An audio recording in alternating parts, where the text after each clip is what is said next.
Bonjour, heureux de te retrouver dans Prière Inspirée. Chaque jeudi ensemble, nous partageons la déclaration d'un personnage biblique pour notre pensée du jour. Et aujourd'hui, c'est la déclaration de plusieurs personnages bibliques, ce qu'on appelle les moqueurs. Et c'est Pierre qui nous en parle dans son épître. Et on lit ça tout de suite avec Marie.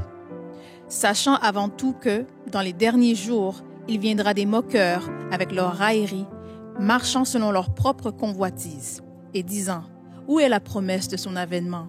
Car depuis que les pères sont morts, tout demeure comme dès le commencement de la création. » Ils veulent ignorer, en effet, que des cieux existèrent autrefois par la parole de Dieu, de même qu'une terre tirée de l'eau est formée au moyen de l'eau, et que, par ces choses, le monde d'alors périt, submergé par l'eau. Tandis que, par la même parole, les cieux et la terre d'à présent sont gardés et réservés pour le feu, pour le jour du jugement et de la ruine des hommes impies. Mais il est une chose, bien-aimés, que vous ne devez pas ignorer, c'est que devant le Seigneur, un jour est comme 1000 ans, et 1000 ans sont comme un jour. Le Seigneur ne tarde pas dans l'accomplissement de la promesse, comme quelques-uns le croient, mais il use de patience envers vous, ne voulant pas qu'aucun périsse, mais voulant que tous arrivent à la repentance. Amen. Merci Marie. C'est la déclaration des moqueurs. Où est la promesse de son retour ? Finalement, est-ce que sa promesse est véritable? Est-ce qu'elle est vraie? Est-ce que Jésus va revenir? Alors j'espère que c'est pas ta déclaration, mais que c'est peut-être la déclaration d'un voisin, mais pas la tienne. Nous croyons que Jésus revient, et d'ailleurs nous voulons dire avec l'Église et l'Esprit, oui, viens Seigneur Jésus. C'est ainsi que se termine le livre de la Bible et le livre de l'Apocalypse, par ces paroles, viens Seigneur Jésus. Alors devant le temps qui passe, Pierre nous dit qu'il y a une chose qu'on ne doit pas ignorer, il y a une chose aussi qu'on ne doit pas oublier, c'est qu'en fait Dieu n'a pas les mêmes proportions que nous. Il est en dehors du temps et de l'espace et il n'est limité par aucune de ces choses. Maintenant, il comprend l'espace, il a tout créé lui-même et le chronos, le temps également. Dieu connaît cela et il l'a créé lui-même. Mais pour le Seigneur, un jour, c'est comme 1000 ans. Et quand Jésus dit « je reviens bientôt », alors pour l'Église à l'époque, il pensait vraiment bientôt comme on parle entre hommes. Bientôt, c'est bientôt, dans 2 jours, dans 1 semaine, dans 1 mois.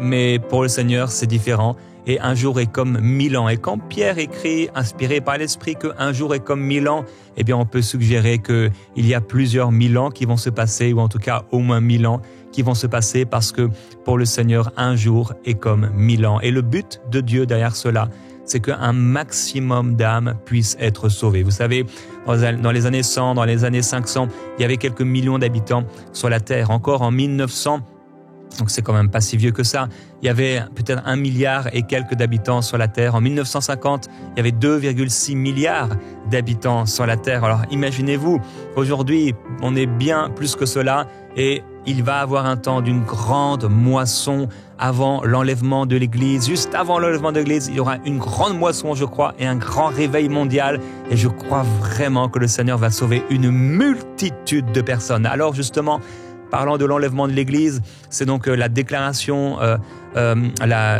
l'encouragement du jour aujourd'hui qu'on va partager ensemble. Et on va voir la déclaration de l'apôtre Paul dans Thessaloniciens. On lit ça avec toi, Marie, concernant l'enlèvement de l'Église. Voici en effet ce que nous vous déclarons d'après la parole du Seigneur. Nous, les vivants, restés pour l'avènement du Seigneur, nous ne dévancerons pas ceux qui sont morts. Car le Seigneur lui-même a un signal donné, à la voix d'un archange et au son de la trompette de Dieu, descendra du ciel et les morts en Christ ressusciteront premièrement. Ensuite, nous les vivants qui serons restés, nous serons tous ensemble enlevés avec eux sur des nuées à la rencontre du Seigneur dans les airs et ainsi nous serons toujours avec le Seigneur. Consolez-vous donc les uns les autres par ces paroles. Amen. Et ça, c'est le passage pour toute cette série, toute cette semaine, par rapport au retour du Seigneur Jésus-Christ. L'enlèvement de l'Église, je vous le rappelle, sera la séparation de 2 types d'êtres humains. Donc il y aura toi, certainement, qui a marché avec le Seigneur, qui est né de nouveau, et tu t'es préparé pour le retour du Seigneur. Et il y aura ceux qui ne se sont pas préparés à la rencontre du Seigneur et qui n'ont pas été sauvés. Alors, on va voir pas mal de choses. Donc l'émission va être un petit peu différente aujourd'hui. Je vais décrire un peu ce qui va se passer. Alors bien sûr, on peut pas savoir précisément ce qu'il va se passer, mais on peut, à partir des Écritures, mais aussi on peut imaginer parce qu'on est dans notre réalité, à savoir ce qui va se passer à ce moment-là. Et on sait qu'avant l'enlèvement de l'Église, l'Antéchrist aura confirmé un traité de paix entre Israël et plusieurs pays alentours. Daniel nous en parle. Et au moment de l'enlèvement, eh bien, qu'est-ce qui se passe? Dieu enlève son Église, Dieu enlève l'épouse et Dieu aussi enlève la grâce. Donc la grâce part, nous terminons le temps de la grâce, la dispensation de la grâce pour entrer dans un temps terrible de tribulation. Et donc, au moment où l'Église est enlevée, c'est donc des centaines de millions de personnes qui disparaissent. Aujourd'hui, il y a plus de 2 milliards de personnes qui sont de confession chrétienne. Bien sûr, ce n'est pas toutes ces personnes qui sont nées de nouveau, mais on imagine qu'à ce moment-là, il va avoir un grand réveil mondial. Et quand je parle de grand réveil mondial, je suis convaincu qu'un grand réveil mondial, et comme la Terre d'ailleurs n'a jamais connu, peut se passer en une journée ou en 2 jours. Aujourd'hui, c'est très facile. Une nouvelle arrive à 10 000 km, à la seconde même, tu le sais. Alors si Dieu veut toucher et Dieu veut impacter, il peut le faire en quelques instants. Je crois qu'il va y avoir un réveil mondial qui durera probablement quelques jours, quelques semaines ou peut-être même quelques mois. On a vu les dégâts de la pandémie, mais là, ce sera des dégâts positifs du réveil spirituel qui arrivera dans le monde entier. Et donc, il va faire en sorte qu'au moment de l'enlèvement, des centaines de millions de personnes en un instant donc se retrouveront à la rencontre du Seigneur dans les airs et les gens ne verront rien de cela. Ils ne verront pas le Seigneur dans les cieux, ils n'entendront pas la trompette et ils ne verront pas les gens, je crois, partir comme ça, s'envoler dans les airs. Quoique, on peut l'imaginer, ils ont vu le Seigneur Jésus s'envoler et une nuée le dérober à leurs yeux. On ne sait pas comment ça va se passer, mais on sait que ça va se passer. Et donc, on a vu dans les films sur l'enlèvement de l'Église que les enfants étaient également enlevés, mais dans ce passage tout à l'heure, on a vu qu'à l'époque de Noé, eh bien, ce n'est pas tous les enfants ou tous les gens qui ont été enlevés. En tout cas, on ne sait pas exactement comment ça va se passer, mais lors du déluge, Dieu n'a pas amené vers Noé tous les enfants de la terre, mais seulement sa famille. Alors on peut croire cependant que ceux dont l'un des parents était chrétien seront enlevés. Et bien sûr, au niveau des bébés, j'ai du mal à imaginer bien sûr qu'un bébé resterait mourir dans son lit pendant que ses parents sont enlevés. Bien sûr, les familles qui ont marché avec le Seigneur seront enlevées, les enfants seront enlevés. Donc, la disparition de centaines de millions de personnes, en tout cas adultes, enfants, bébés. Et dans les secondes qui vont suivre, il y a une activité satanique qui va être déployée, puisque l'Église est enlevée. Le bien est enlevé de la terre. Les prières de centaines de millions de personnes chaque jour pour le bien de la terre, ça s'arrête.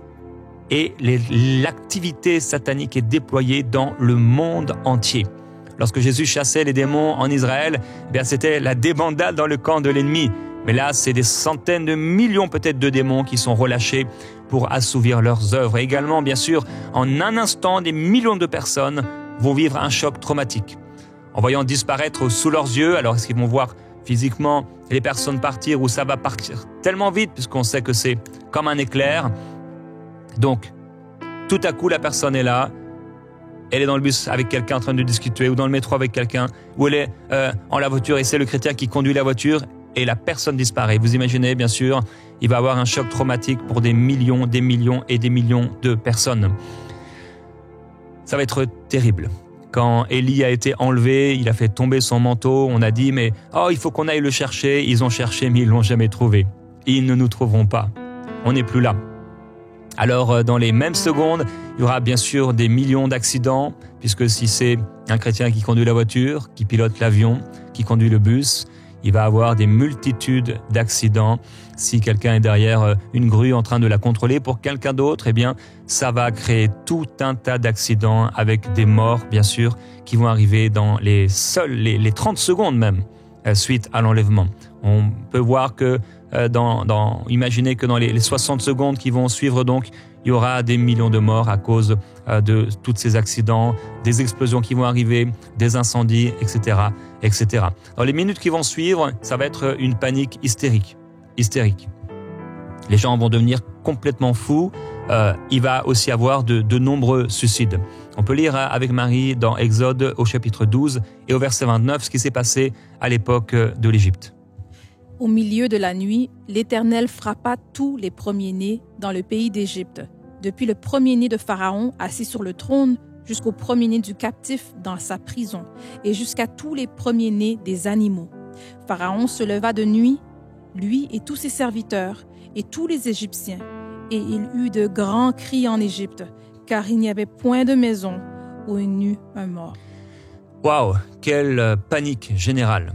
En quelques instants, donc les centaines de millions de disparus et tous les morts qui vont s'en suivre par ces accidents, explosions et autres, ça va provoquer une panique générale. Vous savez, le 1er janvier, les gens se souhaitent la bonne année à minuit, mais là, ça va être saturé. Les gens vont s'envoyer des messages, les gens vont s'appeler. Est-ce que tu sais ce qui s'est passé? Est-ce que tu sais où il est? Ça va être une panique totale. Le Seigneur Jésus dit dans Luc chapitre 17, je vous le dis, en cette nuit-là, 2 personnes qui seront dans un lit, il y en aura une qui sera prise et l'autre qui sera laissée.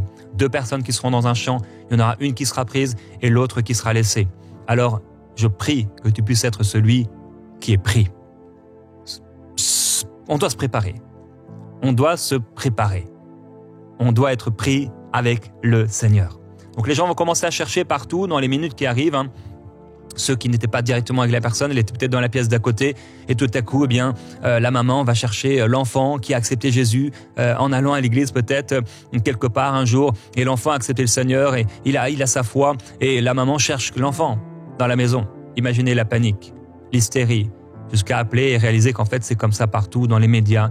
Il y a toutes sortes de choses qui commencent à circuler.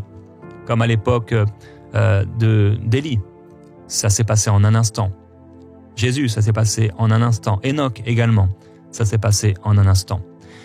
Et quand les gens vont se réveiller dans leur lit seuls, il va y avoir une confusion générale chez tous ceux aussi qui étaient chrétiens de nom. Les gens qui pensaient être sauvés, mais qui ne l'étaient pas. Les gens qui croyaient en Jésus, mais les démons croient en Jésus, mais ils tremblent. Toutes ces personnes et ces prêtres, ces pasteurs, ces chrétiens, ces responsables spirituels, ces rétrogrades vont être effrayés parce que tout de suite, ils vont comprendre ce qui s'est passé. Le diable va faire en sorte, et en tout cas travailler pour que ces personnes se suicident.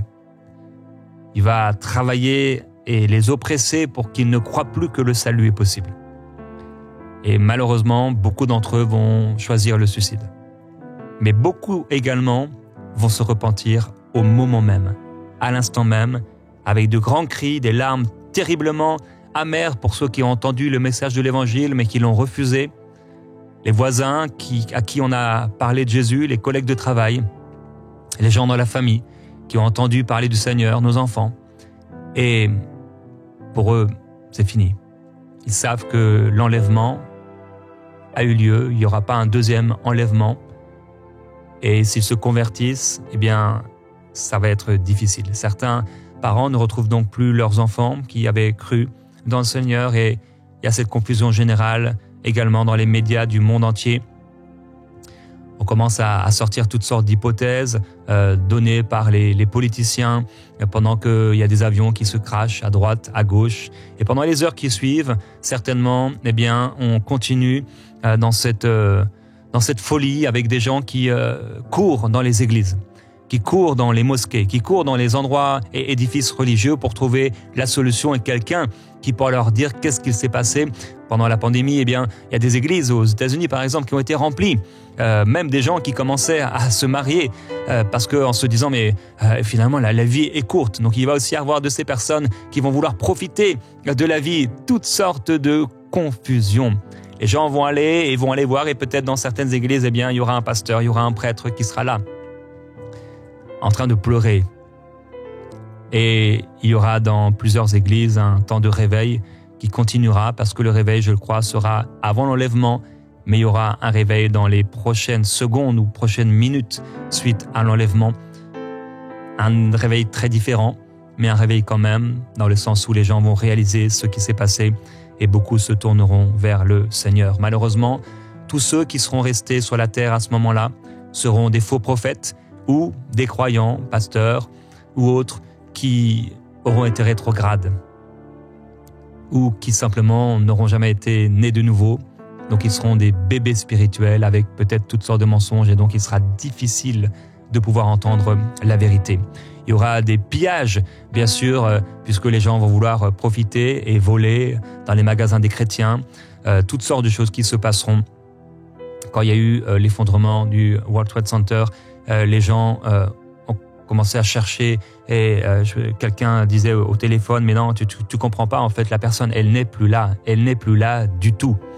Et c'est ce qu'on va dire partout concernant les rachetés de Dieu, et partout où les gens vont dire, mais c'est pas possible, c'est impossible, et ce sera pourtant la réalité. Alors on pourra voir dans les infos certainement des pillages de magasins partout, la folie.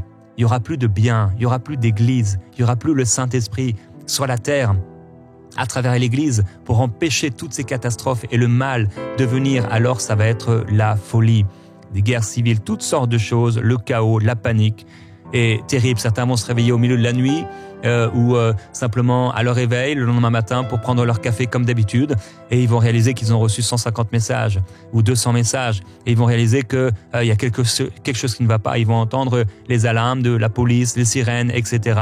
Et tel ou tel président faisant un discours, parfois même qui aura été préparé parce que plusieurs savent que ces choses vont se passer.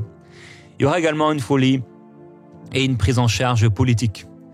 Donc, les gouvernements du monde doivent apporter une réponse par rapport à ce qui vient de se passer, prendre en charge les populations choquées. Et donc, un certain d'entre eux, en effet, savent ce que c'est. Certains sont des serviteurs de Satan. Donc, les politiciens vont se rassembler pour discuter ce que doit être leur réaction, pour ceux qui ne savent pas déjà. Et ils vont réaliser que finalement, avec tant de centaines de millions de personnes en moins sur la Terre, il va y avoir une meilleure répartition des richesses, il va y avoir une prospérité comme jamais ils auront vécu. En tout cas, ce sera leur pensée. Et comme après une guerre, il va y avoir un état des lieux et un recensement de toute la Terre. À ce moment-là, et on le sait déjà, c'est possible aujourd'hui ou presque, avec l'intelligence artificielle, les puces, etc., eh bien, ce sera très facile de pouvoir recenser toute la Terre. Les directeurs de millions d'entreprises chrétiennes vont devoir être remplacés par d'autres, et donc on va ramener un rééquilibre, mais au milieu d'une grande tribulation. L'équilibre ne sera pas possible. Des lois tout à coup vont passer qui avaient été empêchées par les croyants et qui avaient été préparées depuis longtemps. Les gens donc se tourneront vers les chefs religieux, comme on l'a dit. Certains fous annonceront donc l'apocalypse. Certains diront que ce sont les extraterrestres qui ont enlevé les gens qui étaient un peu aliénés avec des problèmes, et on va rejeter les chrétiens. Mais on va aussi faire croire que ce n'est pas que les chrétiens qui ont été enlevés, parce qu'on regardez, il y a telle personne, c'était un gangster, comment a-t-il pu être enlevé? Il y a telle star, on sait très bien que c'était pas un chrétien, et en réalité c'était un chrétien, on ne le savait pas. Telle personne qui aura accepté le Seigneur Jésus-Christ un jour plus tôt, et on sait que c'était un politicien véreux, mais il vient d'accepter le Seigneur Jésus-Christ. Alors on montrera bien sûr dans les médias de telles personnes pour dire non, ce n'est pas l'Église, ce n'est pas ce qui était expliqué dans la Bible, et on va enlever la Bible. On va en un instant, il est possible de supprimer toutes les chaînes YouTube qui parlent de Jésus en un instant. Le créateur de YouTube, en tout cas les directeurs, peuvent le faire en un instant, puisque chaque mot que l'on dit dans cette émission, chaque mot que je dis est enregistré sur YouTube. Donc il est possible en un instant d'enlever toutes les vidéos où on voit apparaître le nom de Jésus. Le chaos est une prise en charge donc de la part des médias, des politiciens, etc., etc. La Bible dit, c'est pourquoi Dieu leur envoie, et il leur enverra encore, une puissance d'égarement pour qu'ils croient aux mensonges. Pour qu'ils croient aux mensonges. Et donc, pour ceux qui n'ont toujours pas l'amour de la vérité dans leur cœur, eh bien, ils seront perdus. Ils seront perdus. Et comme à l'époque d'Hitler, les gens suivront des fous. Les gens suivront des criminels. Les gens suivront des hommes qui sont perdus. Donc, on supprimera le message biblique sur Internet et on trouvera sur ton compte Instagram qui parlait de Jésus et de ton témoignage, compte suspendu. On ne trouvera plus, probablement, la chaîne de MCI TV, mais le Seigneur nous permettra de préparer les choses pour qu'on trouve encore ici et là le message de l'Évangile, et on s'y prépare avec également les applications qui, elles, ne pourront être fermées aussi facilement, puisqu'il y a tellement d'applications possibles, de référencements possibles, donc ça va prendre un peu plus de temps pour cela. Alors, comme je le disais tout à l'heure, après ce qui s'est passé, donc les attentats du 11 septembre, les Américains par milliers, comme un peu pendant la pandémie, mais surtout au niveau des attentats du 11 septembre, il y a eu Un constat, c'est que les gens se sont précipités à la mairie pour se marier. C'est tellement étonnant, c'est tellement spécial, parce que les gens ont voulu profiter. Et des mois après, des mairies étaient toujours débordées par les gens qui venaient pour se marier. Donc en réalisant la brièveté de la vie, les gens vont vouloir profiter de la vie plus que jamais.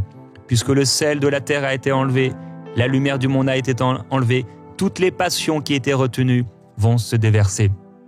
Les esprits sataniques relâchés pour souiller, dévorer et détruire, le monde sera en entier plongé dans la mort, la séduction, les guerres, les tribulations, et le pire restera encore à venir, comme à l'époque de Noé, comme on l'a lu dans ce passage il y a quelques instants, quand la porte de l'arche fut fermée par Dieu lui-même, il était impossible d'y entrer.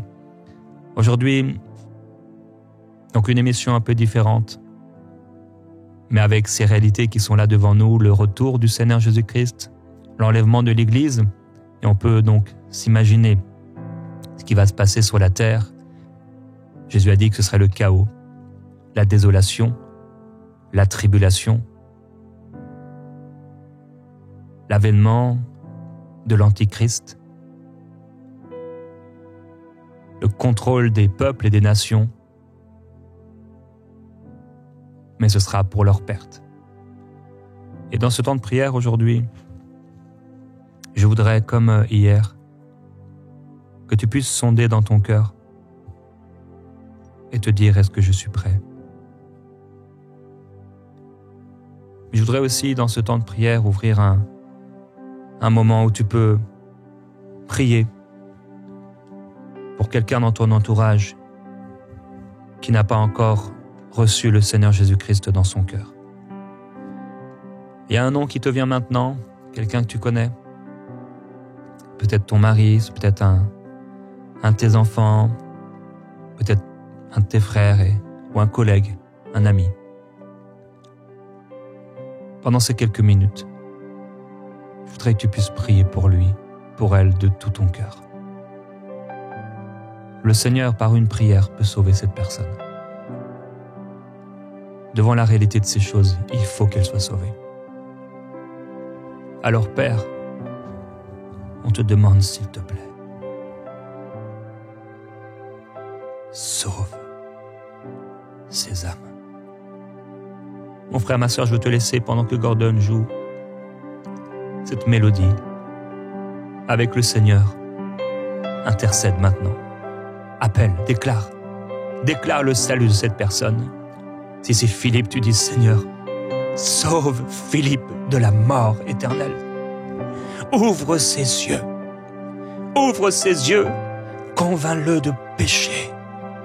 Convainc-le de péché et convainc-le de ton amour, que ses yeux s'ouvrent. Prie pour ces personnes. Prie. Et si tu ne sais plus quoi prier, prie en esprit maintenant pour le salut de ceux que tu aimes et que le Seigneur les sauve.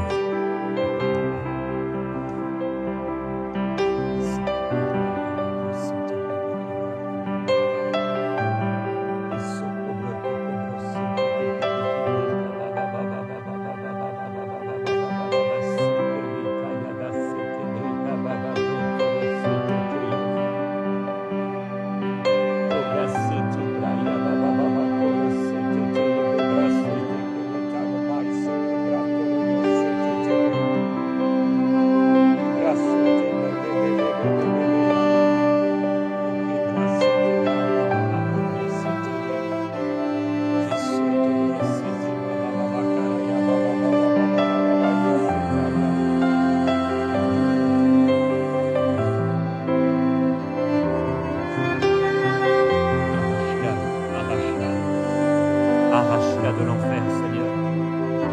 Arrache-la de l'enfer, Seigneur. Ouvre ses yeux, Seigneur. Je t'en prie. Donne-lui la révélation de Jésus-Christ. Donne-lui la révélation de Jésus-Christ, je t'en prie. Visite-la, Seigneur. Visite-la cette nuit même. Visite-la, Seigneur, qu'elle ne puisse faire autre chose que de tomber à genoux. De tomber à genoux, je t'en prie, que les mensonges tombent, que le voile tombe de ses yeux, Seigneur. t'en prie, Seigneur. S'il te plaît, qu'elle naisse de nouveau. Qu'elle naisse de nouveau. Qu'il naisse de nouveau. Qu'elle soit sauvée. Qu'il soit sauvé. Au nom de Jésus.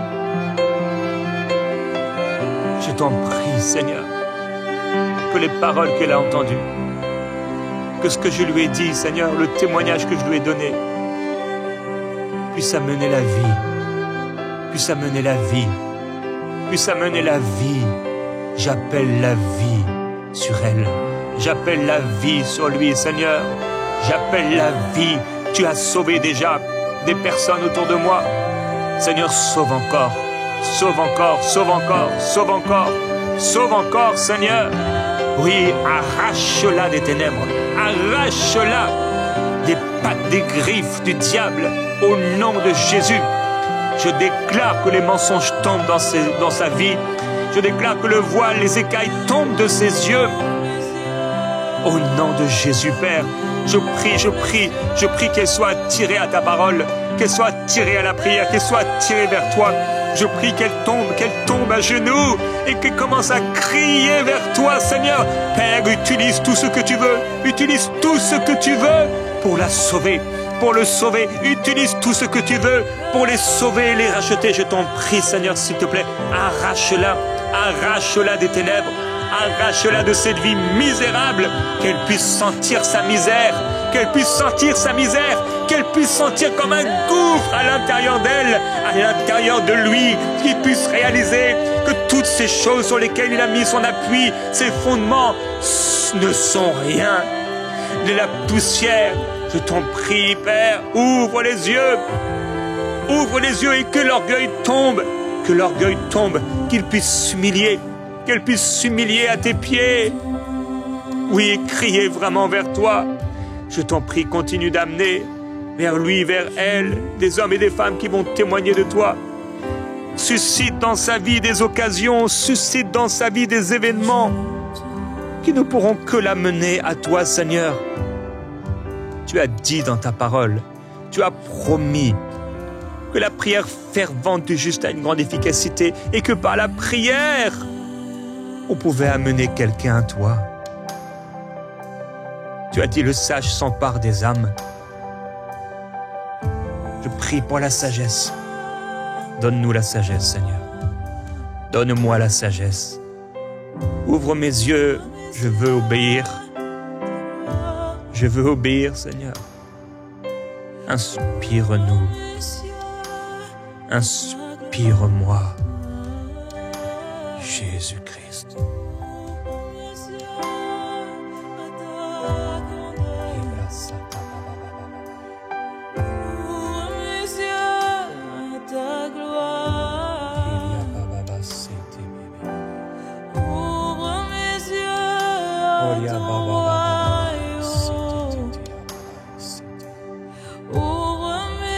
Oui, Seigneur, ouvre mes yeux, permets-moi de voir ceux qui m'entourent comme toi tu les vois, Seigneur. Je ne veux plus voir un collègue de travail seulement, mais quelqu'un qui a besoin de toi. Je ne veux plus voir cette personne, ce vendeur dans le magasin, ce caissier, cette hôtesse de caisse, je ne veux plus la voir comme une simple personne. Je ne veux plus voir cette personne dans le métro, cette personne autour de moi, juste comme un homme, comme une femme. Mais Seigneur, je veux ton cœur. Père, je prie, donne ton cœur encore à ton peuple. Tu as dit que tu as répandu dans nos cœurs ton amour par le Saint-Esprit. Et Seigneur, on te demande pardon si on a attristé ton esprit. Pardonne-nous, Saint-Esprit, pour les fois où on n'a pas obéi, on n'a pas écouté. Je prie pour l'assurance et la hardiesse d'annoncer ta parole, Seigneur, autour de nous, à nos parents, même à ceux de nos familles. Que nous puissions, comme Noé, sauver ce que tu nous donnes. Dans le nom de Jésus-Christ. et déclarer, comme Paul et Silas en prison, à ces personnes, ne te fais pas de mal, mais crois, et tu seras sauvé, toi et ta famille. Père, je prie que ton Église puisse être une Église qui annonce une bonne nouvelle, et qui brille et porte du fruit. En ton nom, Seigneur, touche nos cœurs par rapport à la réalité de ton retour. Oui, tu reviens, Seigneur, et nous ne voulons pas partir seuls. Merci pour ta grâce. Merci, Seigneur.